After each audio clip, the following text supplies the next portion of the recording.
Hi, and welcome to She's the Boss, the show that's all about female founders and women doing extraordinary things in business. Now, if you enjoyed this episode, please will you like, comment, subscribe, all of those kind of things.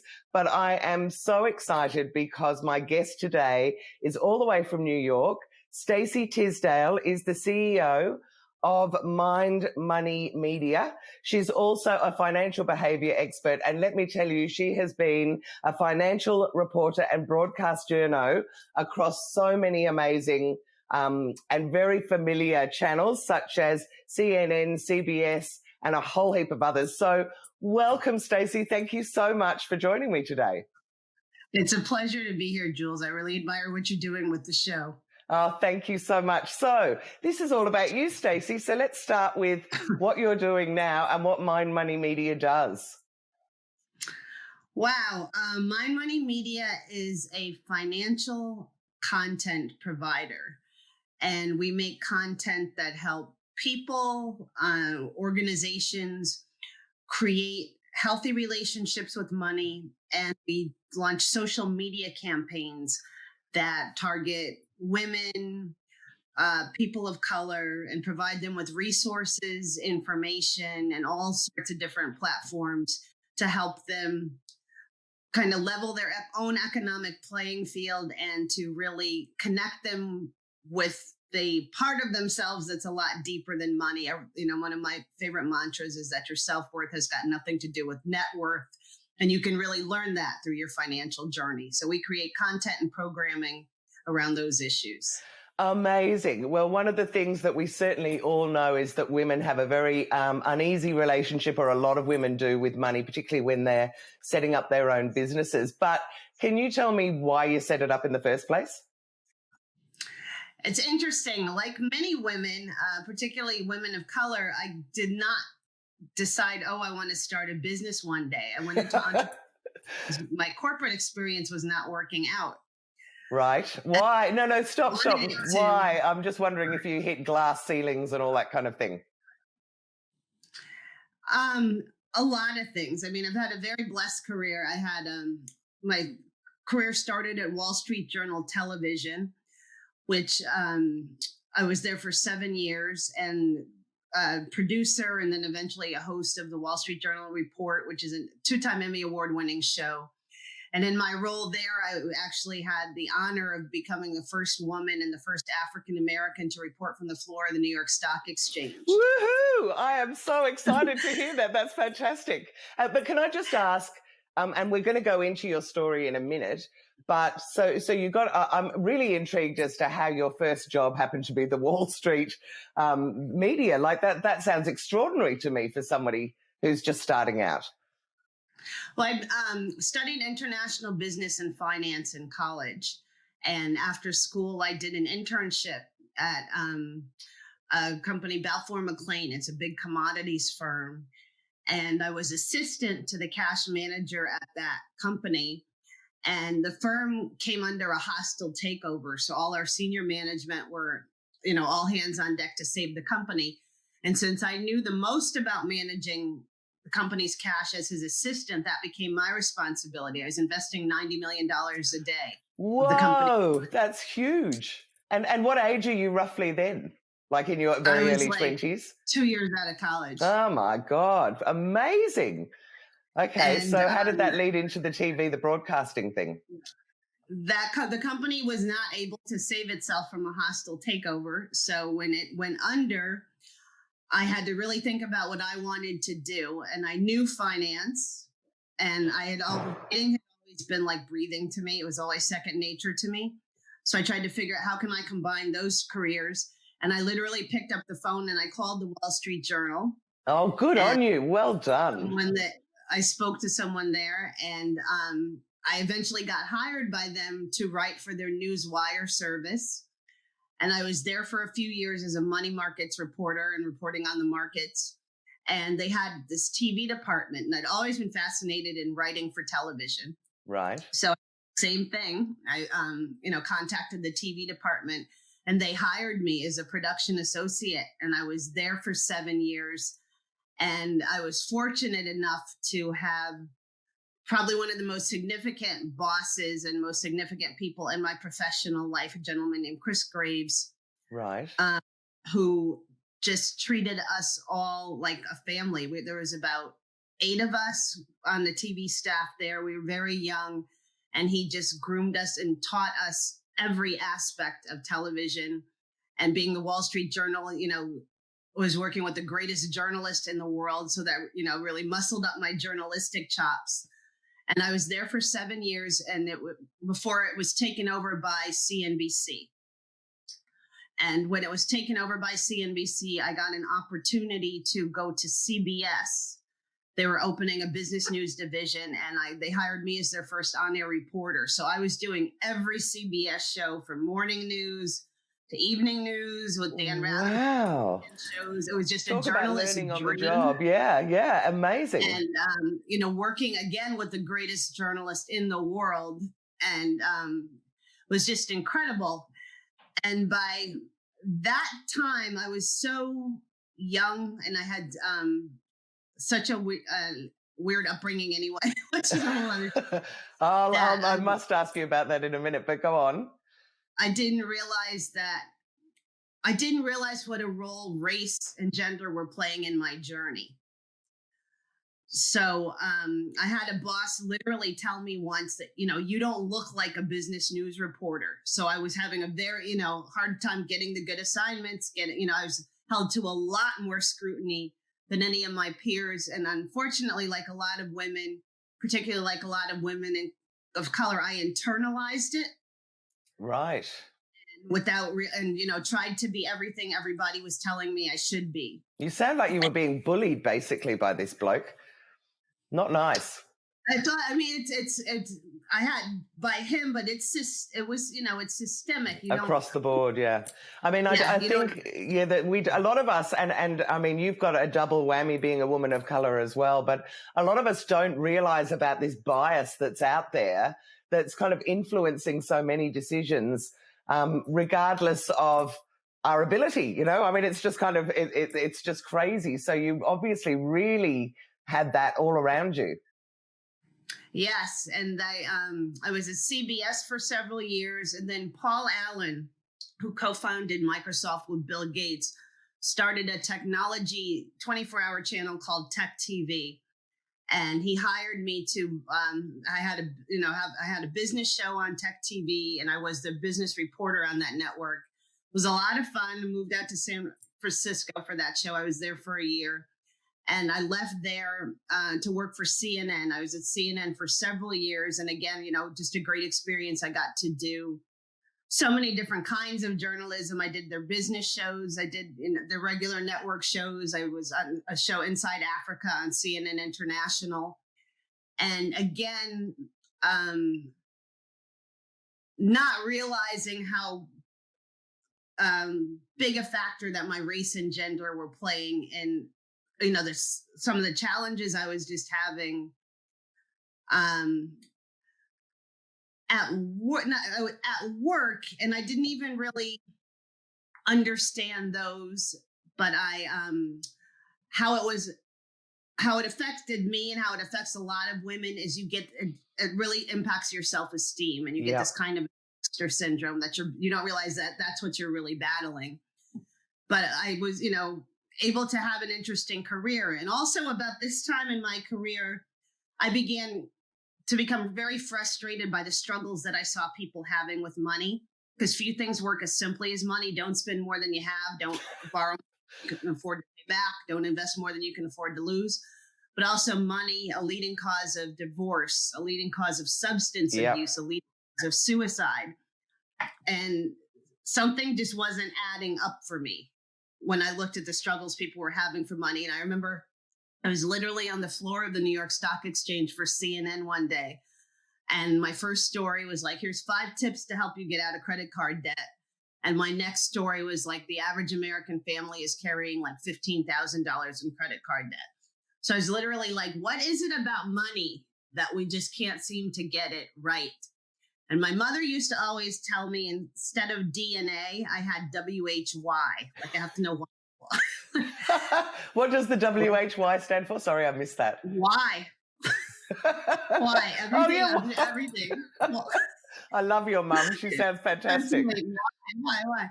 So that why in me set me out on what I had no idea was going to be a 6-year research project into what drives financial behavior. And the because in my career I had just had access to the greatest minds in the world to do research with and to interview. And what I realized very quickly is the real causes of all of our financial troubles is that when we have trouble with money, we go straight to the numbers. I have to earn more, I have to save more, I have to invest more. But the real causes of our financial lives have got nothing to do with numbers. The result of conditioning, mainly in 3 areas I was able to identify: the way we saw money handled when we were growing up. Right. The social messages we get about money and how we're supposed to live, social conditioning around gender roles with money, conditioning around our race and ethnicity with money. Yeah. And then those become what I call the songs we play in our head, the stories we tell ourselves, like people like me aren't good with money. Women have problems with money. And those messages we tell ourselves, I call them money scripts. Because think of like a script, like an actor follows a script unrehearsed. We blindly follow these money scripts. Yep. Right to our own detriment. So I realized that the financial industry and the financial services industry had been doing the public a great disservice by focusing on the numbers side of our finances, when that's really got nothing to do with our financial behavior. So I and I wrote a book about this, and I which helped people really connect with who they are, their goals and priorities, show them how this conditioning knocks them off course, and then allows them to create a blueprint that supports their life's journey using money, and using money for really what is its only use to me. Money's a mirror, can reflect back to you where you're not living in step with your goals and priorities. And when you adjust your financial resources and your energy to support who you are authentically, the money comes. So it's the money will come. It's a very, if you really delve into what money can show us, it's a very spiritual journey. It's a very worthwhile journey. And my book came out in 2008, and that is exactly when I started the Today Show, which is a very popular. Yes, I think we get snippets of the Today Show here in Australia as well. Yeah, it's like one of the biggest morning shows in the United States. And 2008, I hate to say it was good timing, but it was primo recession. Yeah, and it was a very emotional recession. So I think it really resonated for people to hear money spoken about in this way.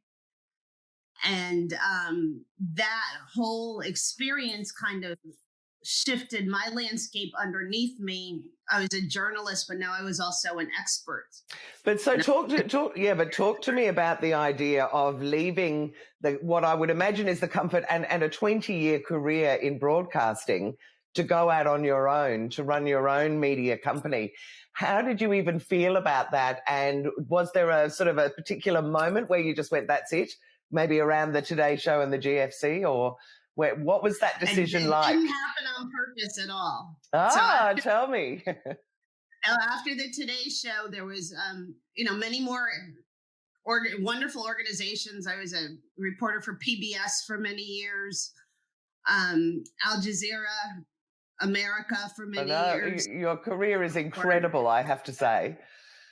But jumping out and going on your own is a whole other ball game. So what precipitated that? It's just my last job. I was senior editor at a publication called Black Enterprise, and it was as the journalism landscape was shifting into digital media. So the responsibilities went from your television responsibilities to blogging 3 times a day to editing the magazine. My body literally broke. I got carpal tunnel, I got nerve damage, and I literally couldn't do anything for about 9 months. Oh my goodness, this is such a common. Do you know, I've probably interviewed about 100 women over the last 3 or 4 months, and I hear this constantly, women pushing themselves to the extent that the stress is so strong that your body just breaks down. 9 months. My body, yeah. My last day at that job, I was carried out. Oh my God, Stacey, that's madness. What, did you not feel it coming on, or were you just, I have to do this, I have to do this? I remember I would take the train home from work, and I parked at a friend's house, and I'd walk to the train station, which was about a mile. Then I'd rush home to meet my son, he's now 15, but he was younger then. Getting to my car, and my hands wouldn't work. Like, I couldn't get the steering wheel. I mean, carpal tunnel and the nerve damage and stuff that I had, you can't do anything, and you're at an over the top pain level. And it was so difficult for me as a Black female journalist to get. Yes, I guess because you don't want to show that weakness. Anyway. But were you talking to your bosses at that stage and going, listen, my hands aren't working properly, there's something wrong? Were you getting any support or sympathy from them? Even when I was at home for a while, and they were still asking for my assignments, and I had to get voice recognition. It was... Oh, Stacey. So I can see that was all kind of coming to a head. So over that 9 months, did you reassess your life? While I was away, while I was trying to work for this company and while I was sick, that company went... they completely did a revamp and reorganization, and they got rid of all of their journalists. And at that point, all I had left in the condition I was in was to create something for myself. And that's how I created my business and why I created my business. So what was how did it start? Because obviously, I'm got big plans for She's the Boss and starting a TV network for women. I'm interested to know what were the sort of first steps? Did you create a studio at home and do it from home? Did you get a backer? Did you go, how did you do it? I kept being me. Good tip. And the business kind of grew around that. At my previous job, I was developing the content and hosting the content. And that's what I knew my expertise was. So what I started doing was reaching out to companies that I knew, were sponsoring the companies that I worked for. Like, right. I was the one doing this for you. I can do this for you. But what I was missing was the big distribution channel. Right. So I ended up creating a platform I had done a show, and it's, I think, the 5th most listened to morning show in the world. It's called The Breakfast Club. Okay. I'm just nominated into the Radio Hall of Fame. And it's a hip hop morning show on iHeartMedia and Power 105.1. And I went on that show as a financial expert and really clicked with one of the hosts, Angela Yee. So she has a restaurant in Brooklyn, New York. And we decided to start doing these financial empowerment, like these really intimate monthly conversations at her restaurant. Right, clever. Just for the community, but as this, such as celebrity herself and my also media platforms, we could also, air these on her platform, her show, The Breakfast Club. I ended up eventually doing a distribution and marketing partnership with them. Right. So I create the stuff I create, and I have this big distribution arm. Amazing. So COVID, actually, my business has quadrupled during COVID because I was able to, a lot of it was on media appearances and live events and speaking and all of these things. And I very quickly, when I saw this coming from Europe in March, I said, this will be in New York in a matter of weeks. My whole, everything could stop. So I called my clients and I said, the world is going virtual and we can switch this to a virtual model. Yes. That really let me step back into my producer hat, because now I really can, I brought in I hired my old boss from PBS to be one of my producers, and I put together a team, and we do highly produced content for social impact campaigns. For example, we recently partnered with Rocket Mortgage to do a series on Blacks in home ownership in the United States, about, Black women in home ownership. We brought in and my network, like Gloria Steinem and some of my influencers. So we do these highly produced shows. We partner with companies that we're socially aligned with. And then I have this distribution channel. So clever. That's very, very clever. So let's just talk a little bit about the pandemic, because it's been very kind to me as well. And this is, this show and everything that I'm doing has really sprung up out of the lockdown. And in Melbourne, we were locked down completely the opposite to America. So we were locked down for nearly 7 months with some very, very strict rules. But I have to say we've had 40 days with no cases at all, which has been really exciting. But that aside, one of the things that I've noticed and that I feel has happened is, firstly, due to certainly the lockdown and the fact that we've all had to be at home and go virtual, there's been a kind of a reevaluation of our lives. And I think that, and I sense that there is a movement among women as well, where we're all kind of going, you know what, we've all been sitting around waiting for change to happen for so long, and it happens so slowly. How about we forget trying to get those people to change and we just start again? And you so clearly have done that with Mind Money Media as well, that you don't need to rely on the CBSs and the NBCs and all the rest of it. You've got ways of getting this out there, and you can be more real, I would have imagined, because you don't have the constraints that come with working with a big organization and their rules and regulations and that kind of thing. Have you really found that as well? It's been in the U.S., it's been a very interesting time, and my experience was different. My son and I got on a plane on March 21st to the island of Dominica, which is in the southern Caribbean. Most beautiful place in the world. I encourage everybody to go there. Gorgeous, yes. I want to go there. We went there for a 1-week vacation.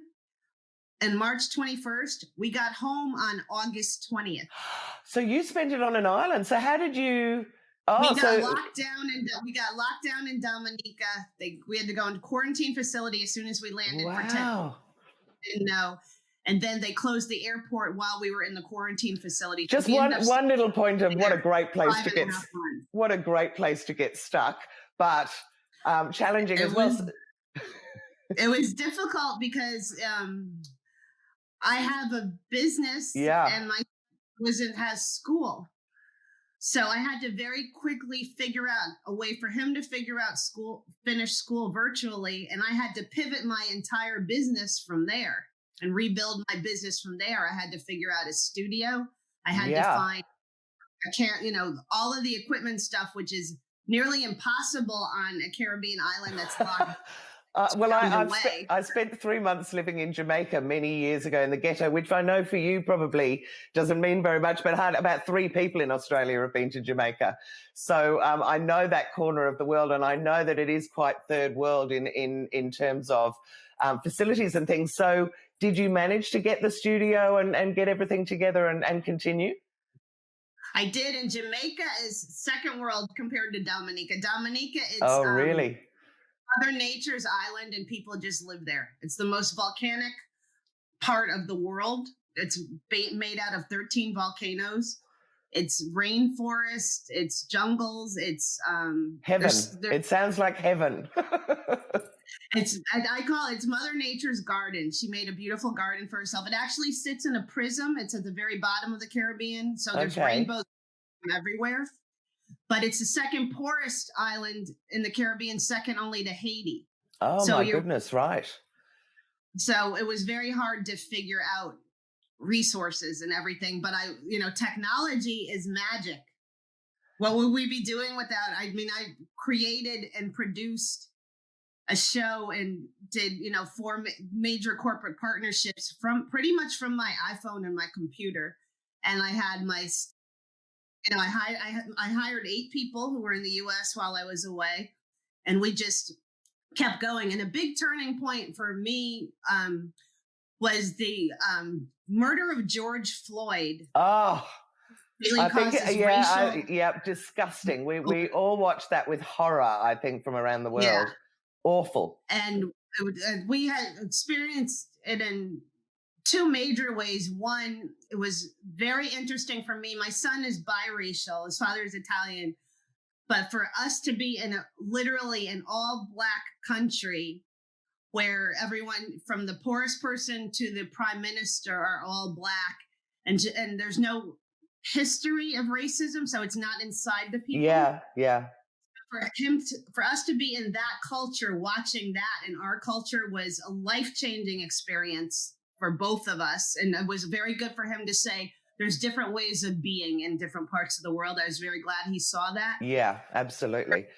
But I create content that helps people manage issues like how race plays out and money, socioeconomic issues. So now all of a sudden that awakening caused companies to want to be part of this conversation, and I can create, and that's where I, create content. We did a massive. So did you become incredibly popular? Everyone wanted your opinion from over what was happening, because so much of it is financial as well. So much of the disparity between the people is financial. So I imagine that everyone would have wanted to, and you're a Black woman, so everybody would have wanted your opinion and your content.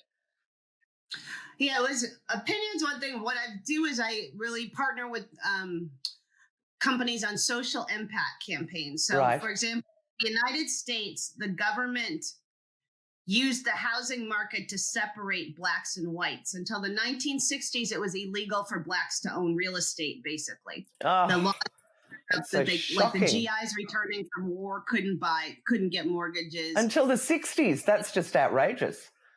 Yeah. So that separation that they did through the housing market really prevented the two races from getting to know each other.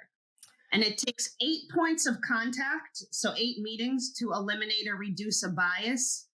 So you really have interesting stat. Blacks and whites have never gotten to know each other, and from that unknowing, the racism,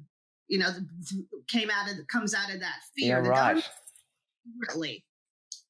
And then several laws, redlining, Blacks weren't allowed to buy in certain communities. It was illegal for developers to make houses for Blacks. This is all until the 60s. It just kind of blows my mind. It's just so outrageous, really, to hear those kind of things. It's keep going anyway. This is learning about these things now. So I went to Rocket Mortgage, which is one of the biggest mortgage companies, online lenders in the world. Right. And what's interesting is fintech. It's an online platform. So you're seeing financial technology eliminating a lot of bias. So, for example, while Blacks get charged much higher rates for mortgages, to the tune of costing the community about $400 million a year. At traditional outlets, technology eliminates that bias. So, so it's all up to the algorithm to decide whether you're going to get the money or not. Yeah, nice. I've never really thought about that. Technology is really providing solutions that the public sector, that the government and the private sector haven't been able to figure out. So I try to find a lot of fintech or technology companies that are doing that, and I ask them to partner with me on these big educational campaigns. So with Rocket Mortgage, I went to them, and it's the wealth gap is not going to close in the United States till you close the housing gap. Despite all the Black home ownership is still at its in history because of all this systemic racism, and they're the biggest mortgage company in the world. You need to be part of this conversation. So together we partnered and we launched a 3-part series called Real Estate Reset. That was just incredibly highly produced content. If anyone wants to see it, you can see it on the Breakfast Club's YouTube channel. So I did it through my company's Wealth Wednesdays platform that I co-host with Angela Yee from the Breakfast Club, and with iHeartMedia Distribution Partnership. So the campaign touched over 100 million people. Whoa. And that is absolutely incredible, Stacey. So I can go to a company with, cause, and we did one episode, Black Women, Wealth and Home Ownership, where one of my godmother and mentors, Gloria Steinem, who really, as a white woman, is the face of the feminist movement, but it was Black women who taught her, and it was Black women that really started this movement trying to get economic equality because their issues were economic. And it was, conversations with her. We had Senator Cory Booker. We bring on celebrities, guests. We do this highly produced content about these issues that also educate. And the demand from companies to partner in this way has been strong, and it's growing even more.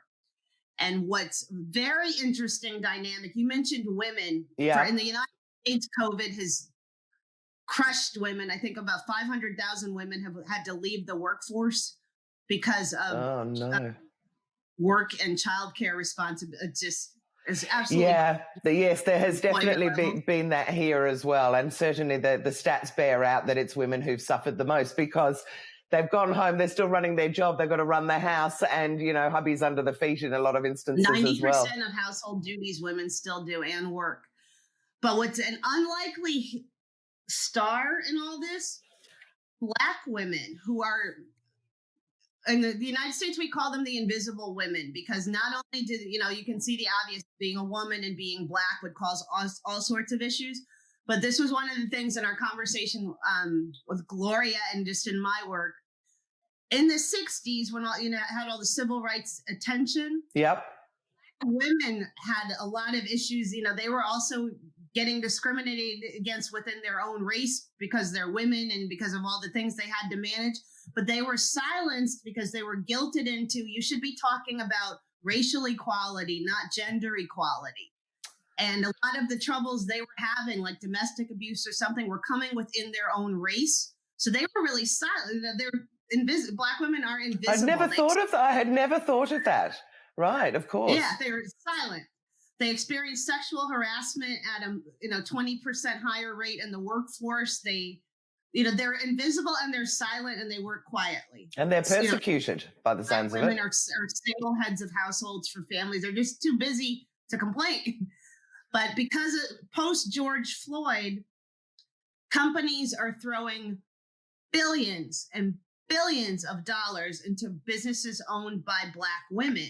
Yes. That's a good a positive outcome. Yeah.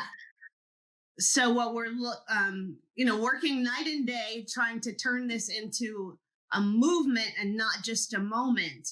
And companies educated on Black women that they're investing in, that they do business differently. Their goals are around community, not around capitalism. So so they're not going to pass your, step XYZ investment committee. They're different. And if you're really going to invest in them, you have to understand who they are. So we actually have a series launching tonight. We partnered with Shea Moisture, which is a huge cosmetics brand, for a 5-part series on Black women and entrepreneurship. Oh my God. Well, that sounds like something that we will all have to watch. And I'll get you to tell me. Now, we're running out of time and I could talk to you for about another 3 hours. So I'm so sorry that we're going to run out of time. But can you tell everyone, how can they get to see your content? What's the best way to start following you and or to get in touch with you? The best way is to follow me on social media. And on Facebook, I'm Stacy Tisdale Money. Okay. And on Twitter, I'm at stisdale1. Right. For you Instagram fans, I'm Stacy Tisdale 1120. And all of my content and our shows and everything can be accessed on my social media channels. And then what about, is there a website for Mind Money Media that you have content on there as well? You can go to now. You're warned it's under construction. Okay. We're launching with all these projects, but you can definitely go to mindmoneymedia.com. Okay, fantastic. Stacey, I love what you're doing. You're obviously making a massive difference in the world, and that is super important. And I love to see that you're championing other women and educating us on something that we sometimes feel a bit icky about, which is the money. So I really, really appreciate you spending your time today. And thank you so much for agreeing to the interview. A pleasure, and congratulations on your show, Jules. Oh, thank you so much.